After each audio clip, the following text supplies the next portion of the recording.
প্রজন্মের ভাষা যদি আপনারা বুঝতে ব্যর্থ হন, তাহলে আওয়ামী লীগের পরিণতির মতোই আপনাদের পরিণতি হবে।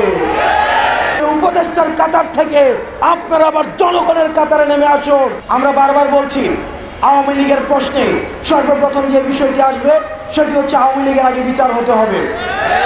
সুতরাং যেসব টকশোজীবী, যেসব মিডিয়া পাড়া, যেসব বিশ্ববিদ্যালয়ের শিক্ষক, যেসব বুদ্ধিজীবী এখন আওয়ামী লীগের মানবাধিকারের জন্য তারা সরব হয়েছেন, আপনারা এই ফ্যাসিবাদকে, এই ফ্যাসিবাদের তেল নুন ঘি খেয়ে আপনারা এতদিন পর্যন্ত আপনারা এই ফ্যাসিবাদকে পৃষ্ঠপোষকতা দিয়েছেন।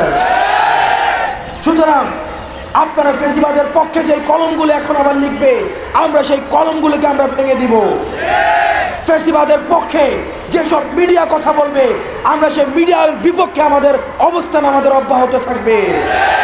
ফ্যাসিবাদের পক্ষে যেসব মগজ আবার তাদের চিন্তা প্রসূত করবে, আমরা সেসব চিন্তার বিপক্ষে আমাদের শক্ত অবস্থান থাকবে।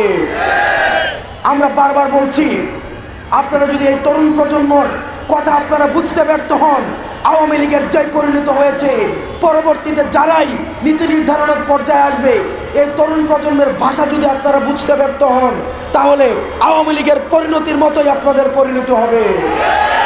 সুতরাং ফ্যাসিবাদ বিরোধী প্রত্যেকটি রাজনৈতিক দলের এবং বৈষম্য বিরোধী ছাত্র আন্দোলন এবং ফ্যাসিবাদ বিরোধী যেসব মনস্তাত্ত্বিক যেই ধরনের আমাদের চিন্তা রয়েছে, সবগুলির সংমিশ্রণে আমাদের পরবর্তী বাংলাদেশ বিনির্মাণ করতে হবে এবং এই প্রত্যেকটি জিনিসের লিখিত দালিলিক স্বীকৃতি আমাদের এই প্রক্লেমেশনের মধ্য দিয়ে দিতে হবে।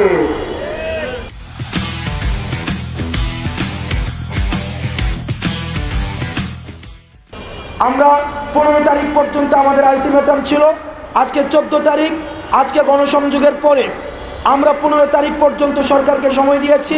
এই অন্তর্বর্তীকালীন সরকার কমিটমেন্ট দিয়েছে আমাদেরকে রাজনৈতিক ঐক্যমত্যের ভিত্তিতে আমাদের এই প্রক্লেমেশন অফ রেগুলেশন সেটিকে স্টেট থেকে এন্ডোর্স করবেন।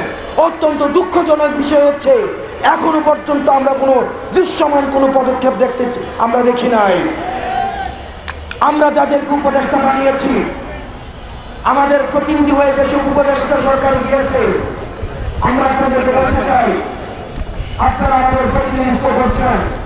আপনারা যদি কোনো কারণে মনে করেন যে আপনারা প্রক্লেমেশন দিতে এবং জন আকাঙ্ক্ষার প্রতিফলন ঘটাতে আপনাদের রাষ্ট্রীয় কোনো বাধা রয়েছে, সেটি আপনারা জনগণের সামনে প্রকাশ করুন। আমরা যেভাবে অগাস্ট মাসে রাস্তায় নেমে এসেছিলাম, ঠিক একইভাবে আমরা আবার রাস্তায় নেমে আসবো। এই প্রক্লেমেশন দিতে আপনাদের বাধা কোথায়, কারা বাধা দিচ্ছে, কোন ডিপ স্টেট আপনাদেরকে বাধা দিচ্ছে, সেগুলো আপনারা জনগণের সামনে প্রকাশ করুন।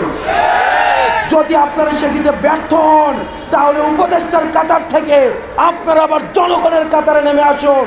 আমরা একসাথে মিলে আমরা যেভাবে হাসিনার পতন ঘটিয়েছি, প্রয়োজন হলে আমরা সেভাবে আবার আমাদের এই প্রক্লেমেশন আমরা আদায় করে নিব।